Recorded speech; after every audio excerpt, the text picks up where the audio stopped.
Hi guys! Welcome to my vlog! Hiring na sa Pilipinas. Yan tatlong nagpapalay sa punta New Zealand.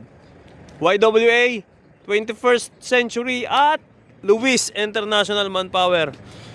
So yun, mag-apply na kayo mga tol. Hiring sila. So yun nga.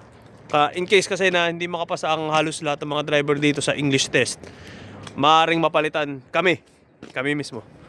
Kasi kailangan namin ng mataas na grade sa English test, which is 6.5 band score sa IELTS para makuha yung residence visa para magtuloy-tuloy yung trabaho.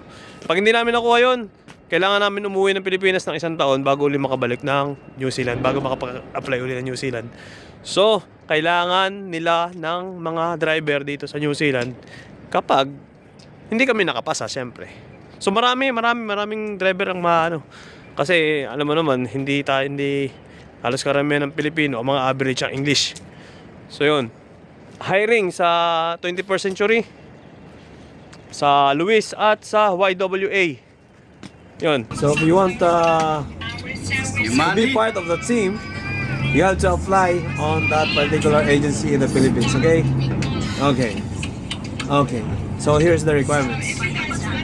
Your passport, your driver's license with a code, and what else? IELTS English exam, English test. You have to get a 4.0 band score for immigration purposes. Yun, na-interrupt tayo kanina, no? Yun nga, tungkol sa requirements, no? Requirements natin, IELTS 4.0, passport, driver's license, yung marunong sa road ranger na cambio. Kasi, yun, halos karamihan din dito, road ranger. Yun, good communication skills, syempre. Yun, 2 years experience kadapat meron. Maganda 2 years experience sa isang kumpanya. Yun, pag local, syempre kailangan ng certification of employment at yung mga ibabangga yun dun sa sa SSS, PhilHealth, Pag-ibig, yung mga contribution mo for immigration purposes yun. Yun. Goodbye. Bago matapos ang video to, disclaimer lang po, hindi po ako parte ng kung anumang agency, hindi po ako empleyado ng kung anong agency o recruitment agency sa Pilipinas at kahit saan sa mundo.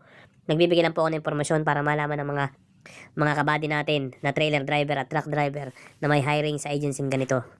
Okay? Okay. At nasa description ang lahat ng FB, Facebook link ng mga agency na nabanggit ko. Ang 21st Century, YWA at Lewis International. So, kung magtatanong kayo kung anong agency ang nagpali sa akin, ang nagpali sa akin is Lewis International Manpower. Matatagpuan nito sa Mandaluyong, okay? O sa may Pioneer Street. Yan.